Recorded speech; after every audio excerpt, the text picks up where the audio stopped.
Well, welcome to today's Lunch and Learn, Defining Your Values. Today's presenter is Kara Odegaard from Odegaard Consulting. We have these Lunch and Learns every second and fourth Wednesday of the month, and except for this week, of course, we had to switch that around. So tonight we also have an Ecosystem Connect, which is our monthly networking event. So feel free to join us as well for that at 5:30 p.m. I'm going to turn it over to you. Thank you, Kelly. Well, thank you for having me, and thank you for being here. I hope to leave you with a little insight on why social impact matters to our business community and some ideas on what your businesses can do moving forward. So today I wanted to just start with some introductions, which I'm happy to go around the room again if you want, or do you feel like everybody heard where we were at? You guys good?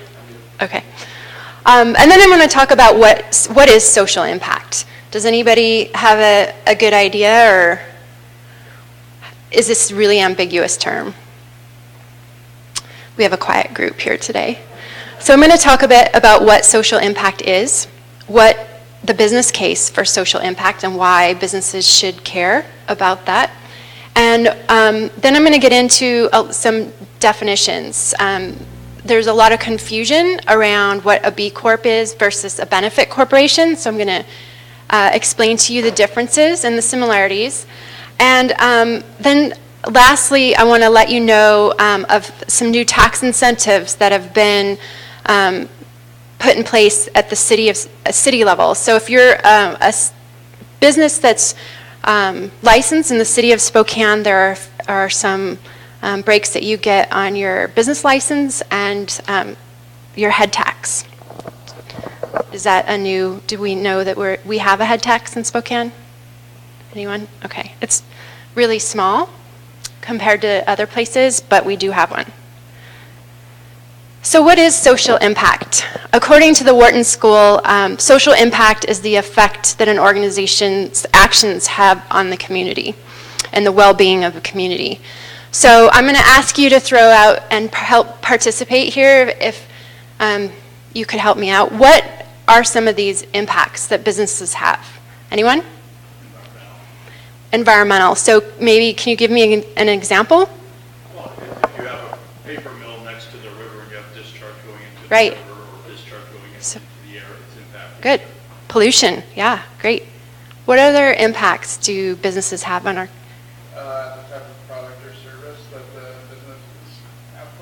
Yeah, so the product, the packaging that product comes in, right? So we have some good examples of some environmental impacts, carbon emissions, water use and water waste. We have something that a lot of people don't necessarily think about is what happens to the plastic packaging that your product is delivered in? So if you're purchasing something at the grocery store and that packaging doesn't get recycled and it goes to landfill, that's an impact on our community. Now, the question is, who's responsible for that impact? Is it the individual consumer or the business that produced it in the first place? Some other impacts that we don't often think about are the social impacts, the non-environmental impacts that a company has. Some examples are employee benefits. How well are you taking care of your employees? Are you paying your employees a livable wage? Do they have access to health care that they can afford? Are you considering your supply chain and the implications your supply chain has? We talk about buy local, right? We like to support our local businesses and make sure we're not doing all our shopping online, right? But what about your business's supply chain? Is your supply chain buying from local businesses? Are you buying local ingredients or buying your services from local companies? That too is affecting the local community. This is a really simple visual that I took from one of my professors at UC San Diego, Tim Carey, who is a corporate sustainability expert, and I just love this visual. It's very simple. Why social impact should matter to businesses. If you look at our larger community, this outside circle here represents our environment, right? Inside our environment sits our society and the people. And if our environment isn't healthy, our society isn't healthy, and our people start being exposed to health risks. But when we think about businesses, business sits within that circle of society, right? So if society isn't healthy or if our environment's not healthy, businesses are going to struggle and our economy will struggle. And that, to me, is a very simplified version of what social impact is and why it should matter. But let's say you're not really, you're a hardcore business person and you don't buy into the feel-good piece, right, of sustainability. In my experience, sustainability works best when you have when you have these two things. You have that it's the right thing to do, that moral obligation, but you also are able to make a good business case for it, right? What's the impact to your bottom line? And that's why I found this really great sunburst chart. This is an adaptation of a McKinstry chart. Any business people who have used something similar, who have had to go to the executive team and say, here's why we're doing this, this is how it's going to affect our bottom line? Has anybody had to give a presentation with something like this? Yeah. You have to speak the language, right? So if not the right thing to do, then what is the business case for really considering social impact? And as you can see here, I would say that risk management is one of those big pieces. When I say risk management, there are a couple things going on here. First of all, you earn a lot of capital in the marketplace when you're a good business, and people tend to give you a little leeway if you do make a mistake or if you are somehow something to your affects your reputation. It's also, when you're looking at environmental factors, there are risk management pieces that come up to within the regulatory environment. Just earlier this year, I'm not sure if any of you follow the Utility and Trade Commission at the state level, but they have mandated that going forward, the state utilities have to now calculate the social cost of carbon in their energy plans. Has anybody heard about this? Yeah. So they're not having to charge differently, or this isn't so far impacting their cost of utilities, but it is a precursor for regulations that will be pushed down into the business to affect businesses.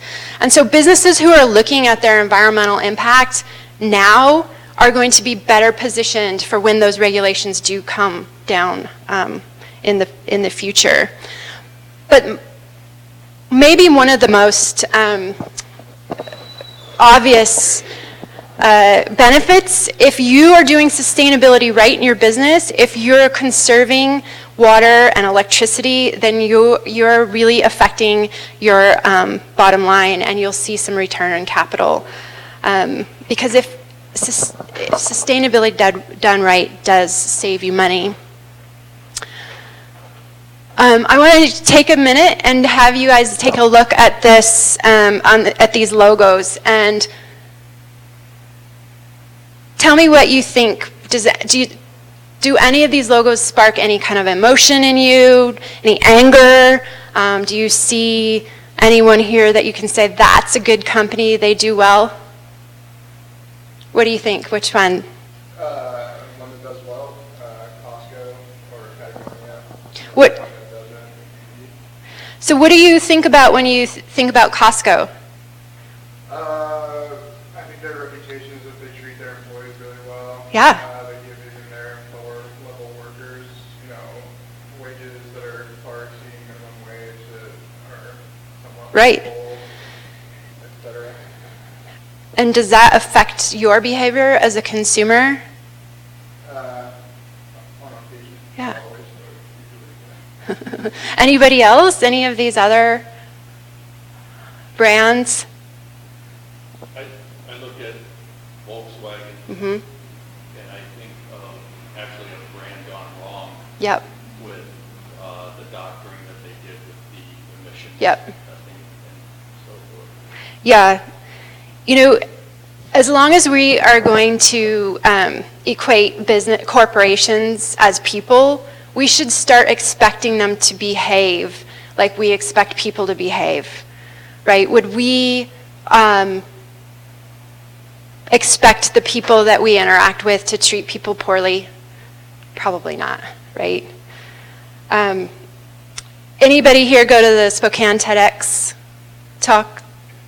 Well, earlier this month at the TEDx Spokane, Kevin Sanders, who is a professional speaker, gave this really great presentation about trust. And hopefully I'm okay in stealing this from him, but I think this is really a good visual. When you are comparing products and services, how important is the competent piece versus the sincerity piece? Do you only look at whether or not the company is capable or competent, or are you also considering if they're fair and honest? And I really think that as we move forward in the corporate world, that we're going to need, that businesses are starting to be held accountable by their consumers, and these pieces really matter. And so how do we start building trust as business owners, right? I'm going to show you some good examples. This is one of my favorite. This is the Barbie breakup. It's over, Barbie. I don't date girls that are into deforestation. Yeah. This was an ad campaign by Greenpeace, and their whole focus here was on this company called Asia Pulp and Paper out of Indonesia, and they were clear-cutting forests. And in order to really get this into the media eyes, what Greenpeace decided to do is they went down the list of buyers for Asia Pulp and Paper and found the most visible. And Mattel just happened to be that target at the time. And so they made these really great posters. They hung it off the corporate headquarters at Mattel and really brought this issue to the forefront. And what happened was it was a 4-month campaign. Greenpeace spent $50,000 on this whole initiative, and within 4 months, Mattel stopped buying paper from Asia Pulp and Paper. And they really made a commitment to go through and evaluate their supply chain. How much money do you think Mattel lost over this? Do you think $50,000? I don't know. I couldn't find any information, but it definitely affects your business, right? What about this one? Don't buy this jacket. Why would a company who sells outdoor gear tell you not to buy their gear? It's reverse psychology, right? You want to go out and buy one right away. Most of you may have already know that Patagonia is a very committed a company that's very committed to the environment. And if you look over on your right there, they ask you to buy less, repair what you do have, reuse and recycle before you go and buy something new. It might seem counterintuitive to a brand that actually sells clothing, but I think that Patagonia is doing okay. This might be one you're maybe less familiar with. Has anyone heard of Greyston Bakeries? Or Greyston Bakery? They are the bakery that provides brownies. They're the sole brownie provider to Ben & Jerry ice cream. You've heard of Ben & Jerry's, right? Ben & Jerry's is one of the founding B Corp, and we'll talk a little bit more about what a B Corp is. But Greyston Bakery has this really awesome mission where their mission statement is, we don't hire people to bake brownies, we bake brownies to hire people. And what that means at their company is that if you want to work for them, you put your name on a list, and if a position comes available, they call you up and say, hey, do you want a job? And you say yes or no, right?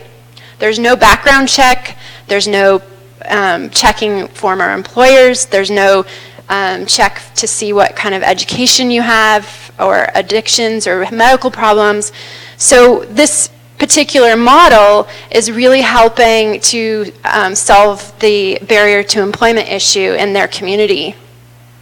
And the reason I bring this up, this is a really extreme example, and I always get very excited when I talk about Greyston Bakery because I think that's fantastic. But not all of us can do this exact same model in our businesses, but we do have other things that we can do, right? We can really evaluate how much we're paying our employees. We can evaluate our own mission and to make sure that our employees are in line with that, right?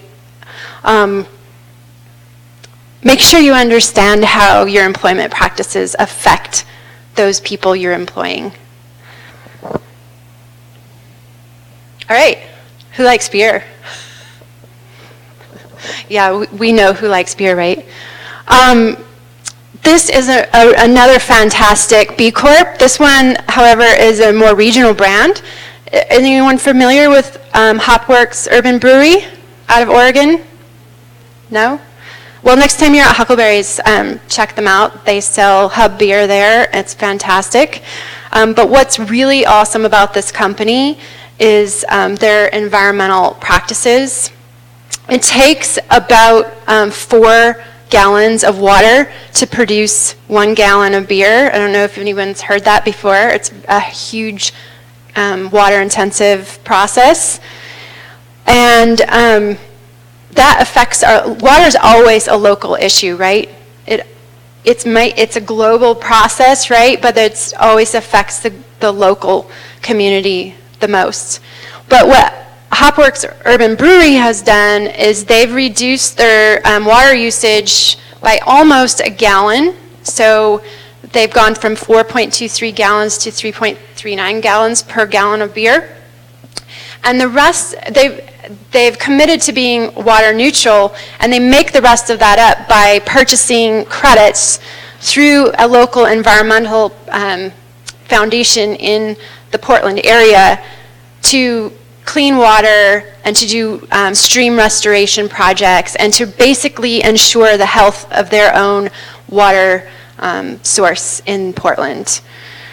So everything in blue there has to do with water, but they don't stop with water. They continue to commit to buying organic and salmon-safe ingredients. 88% of the grain that they source is sourced locally, which means that's a big positive impact for their local farmers.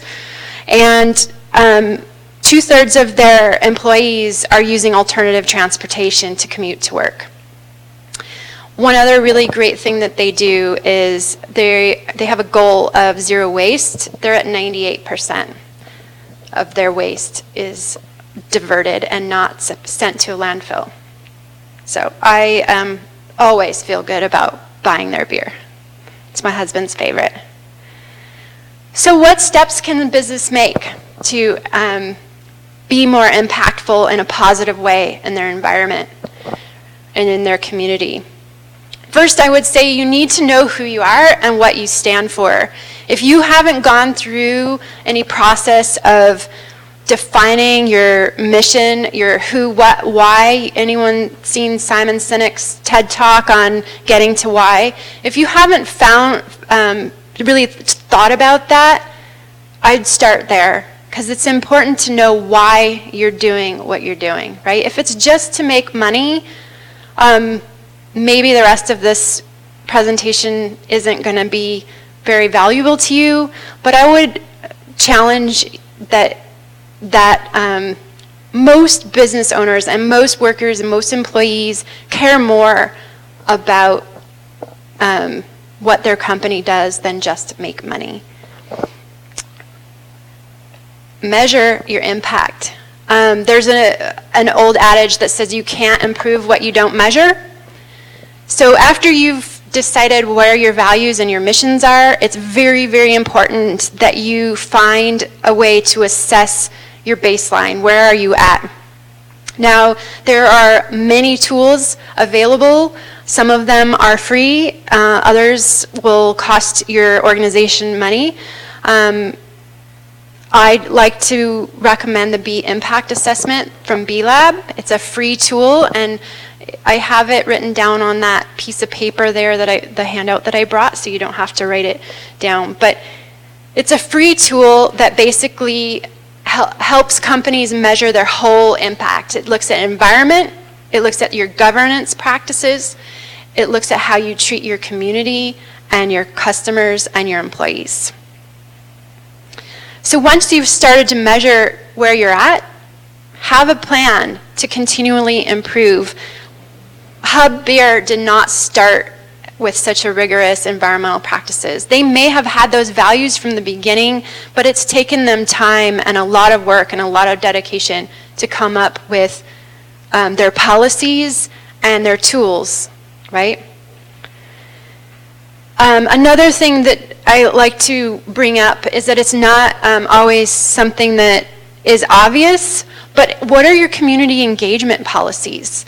Do you have a community, do you give to charity? That's maybe the most simple form of community engagement. Or do you partner with nonprofits to help them, provide them capacity or expert knowledge?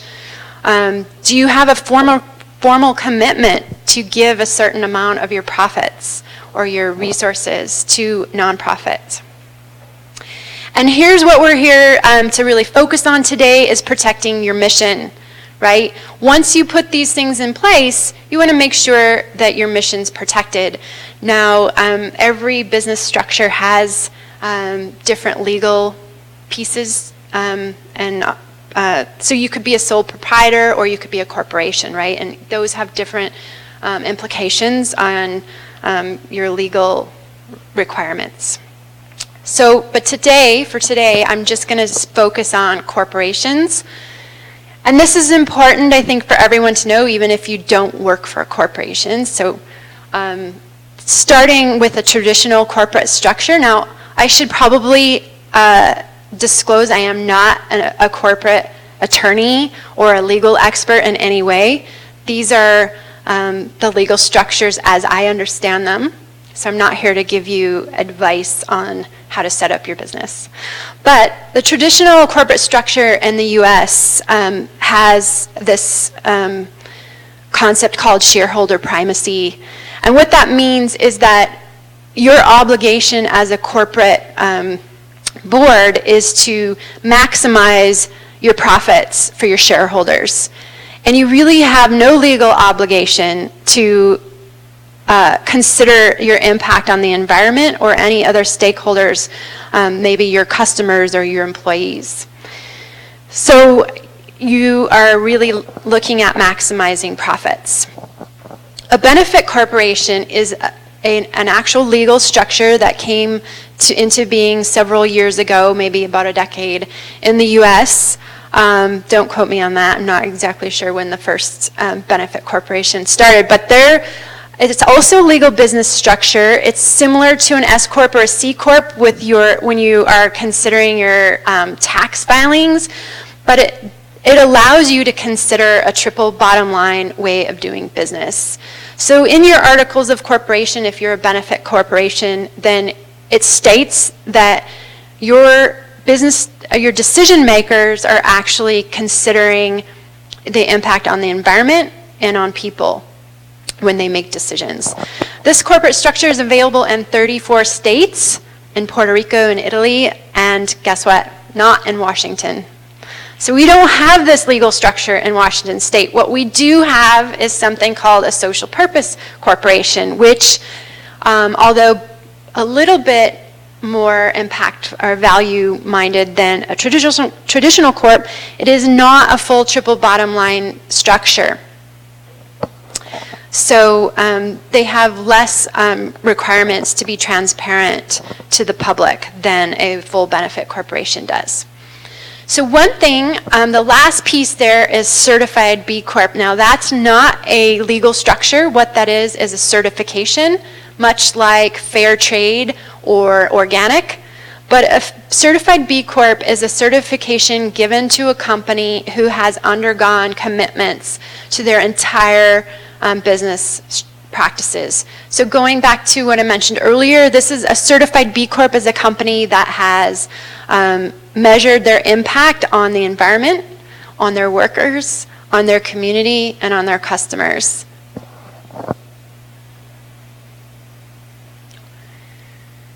So was that crystal clear? Does anybody have questions? I guess I'll go back to that first before I move on. Yes? As part of the verification to become or maintain your certified B Corp status, do you have to meet any thresholds, or do you just have to be transparent? Yeah, that's a really good question. There is a process. So it's a nonprofit that administers the certification. And when I mentioned earlier about measuring your impact as a company, the B impact assessment, that's the tool. That's the free assessment that anybody can go online and sign up and use. And the way it's set up is that you start out with a baseline of 200 points, right? Or not baseline, that's the maximum points you can score. I don't think there is not a company out there that has scored 200 points.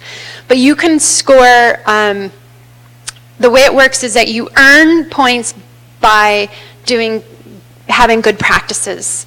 And you have to get a minimum of 80 on the assessment before you can move on.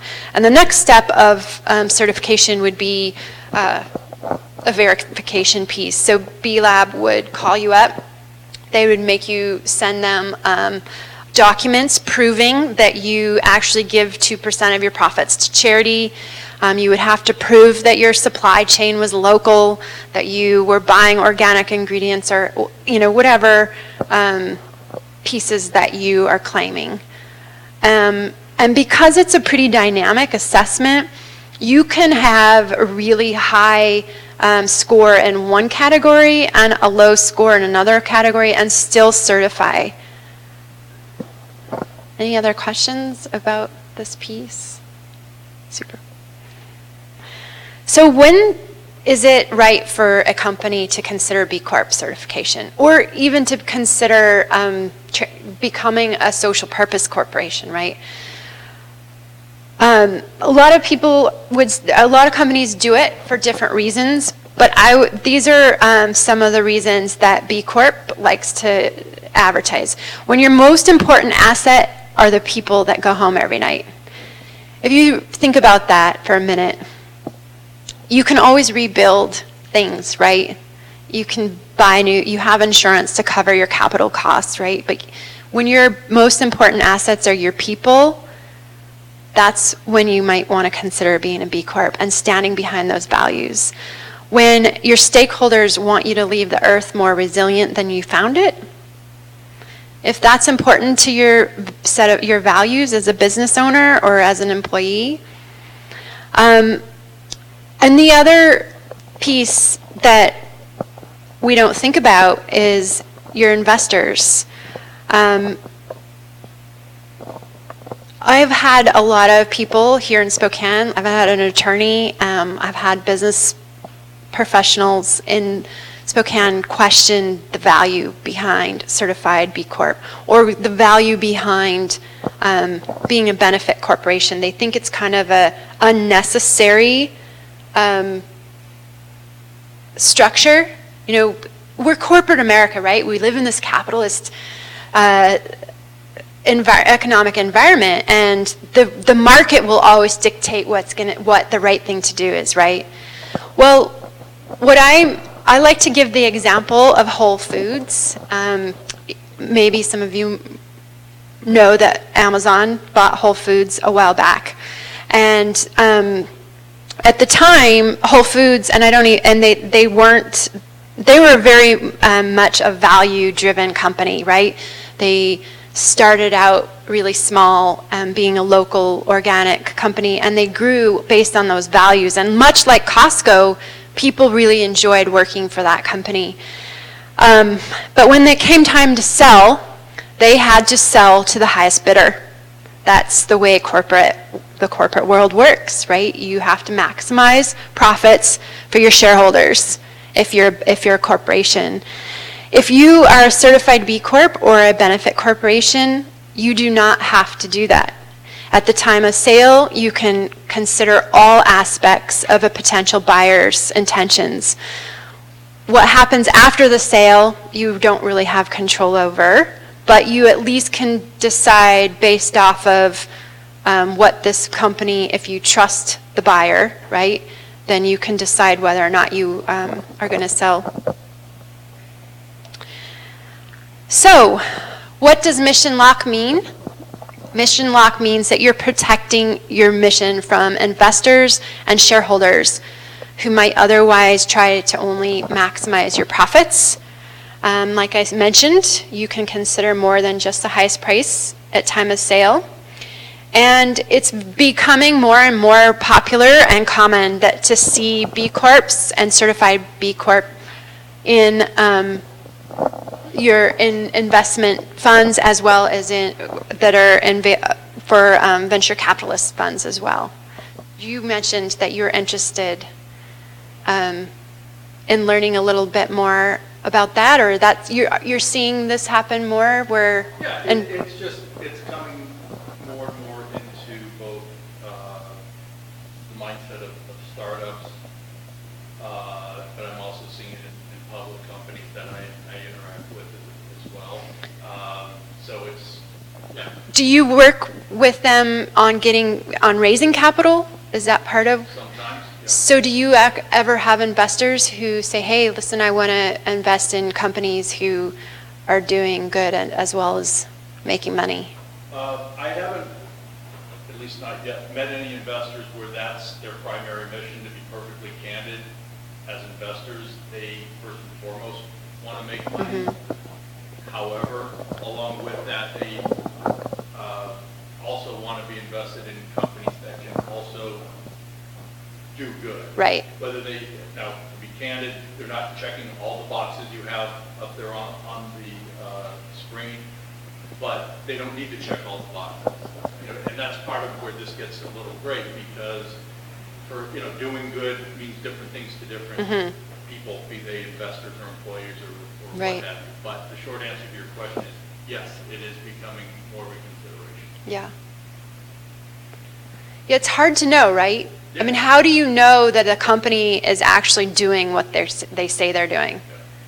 And there have been a lot of instances of greenwashing in the recent years, right? And I think having a company that's gone through the B Corp certification process, there's that trust issue there, that you can trust that their practices have been verified.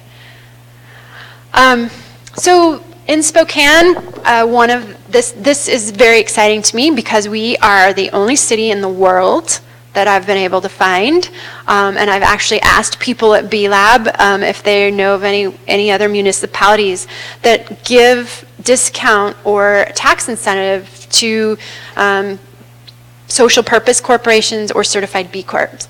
So in June of this year, the City Council, Spokane City Council presented an ordinance and passed an ordinance that said if you are a business operating in Spokane and you are registered as a social purpose corporation, which is our status here in Washington State, then you get a 50% discount off your business license.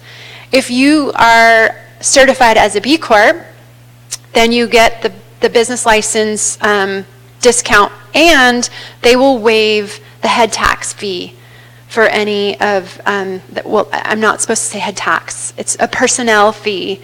So that personnel fee will be waived, and I think that is really exciting. It was passed at the City Council, and the mayor signed it, so we have bipartisan support for businesses who come to Spokane and decide that they want to do good for our community. I think that's pretty cool. So I challenge you today to think about what is your intention.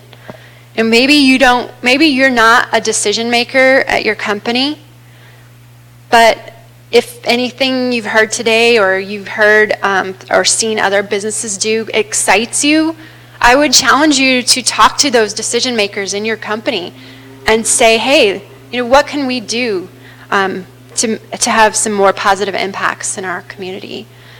And it'll never hurt your brand, I promise. Anybody have any questions, or if you want any further explanation over anything I talked about today? No? Putting your values into action, do you run into very many businesses or business owners that don't necessarily or can't articulate what the values are? Yeah, I struggle with that sometimes myself. I think that, I think that most business owners know in general thinking, but it's hard to put it down in specifics, right? What about you? What made you ask that question? I see a lot of struggle around that piece, communicating why they're doing what they're doing. So I was curious if you're a part of potentially some pre-work that needs to happen put into action some of our values or just kind of that process. Right.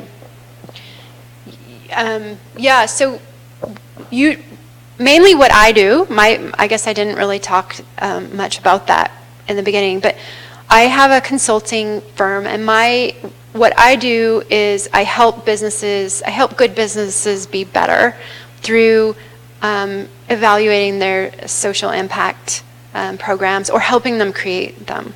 So I have two different types of customers. One is would be a client who had an interest of going through the B Corp certification, and the other would be not necessarily interested in certification, but wanting to look at their practices. So for example, I worked with a local credit union here who had a concern that their membership base was aging, and they weren't capturing they weren't really capturing the younger audience.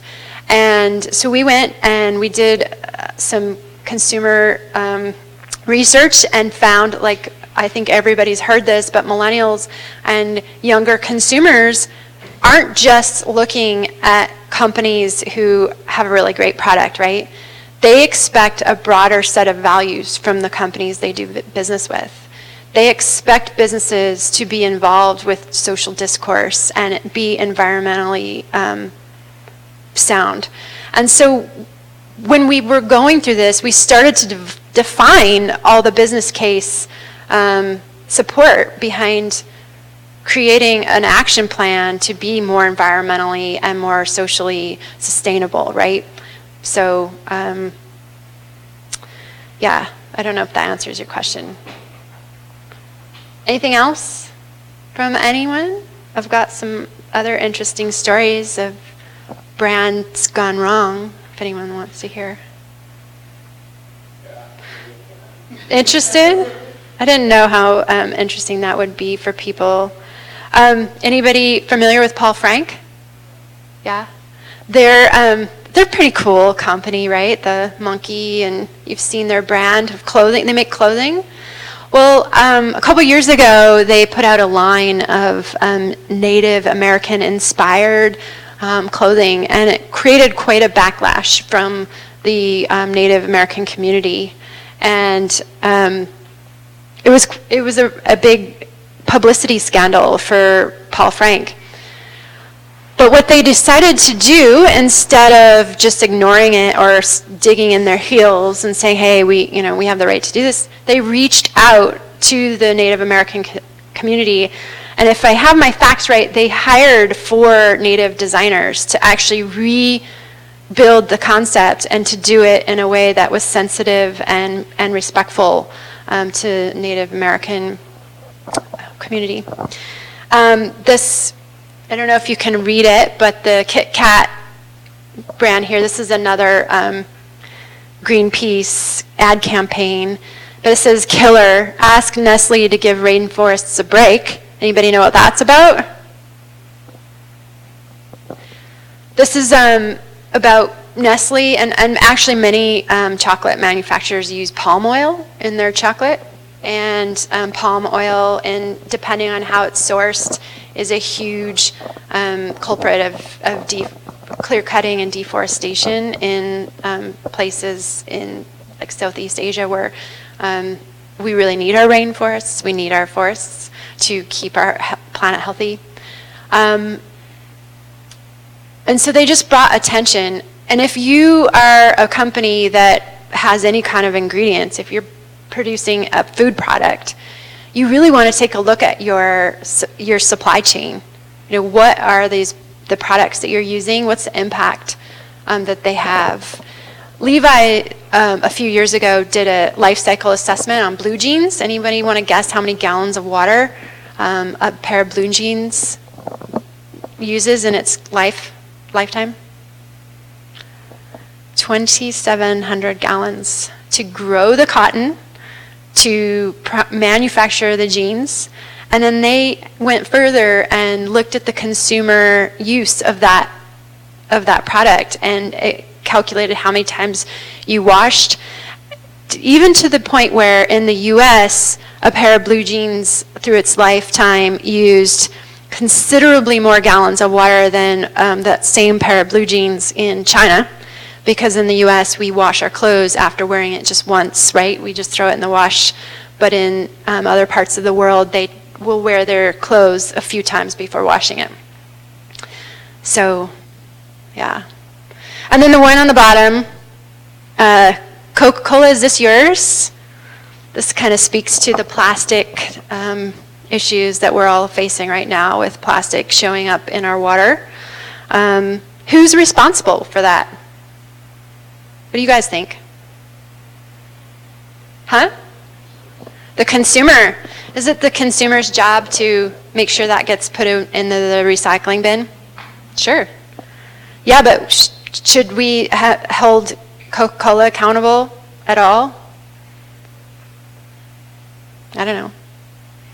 So just the questions that we all, I think, should ask. This goes back to if we are going to give corporations the same rights as we give human beings, then we might want to start holding them to the same accountability that we hold humans. Well, thank you. I really appreciate you coming here, and I hope that I gave you some information that might be helpful or interesting. Please take one of my cards if there's anything that I can send you after today. I'm more than happy to follow up.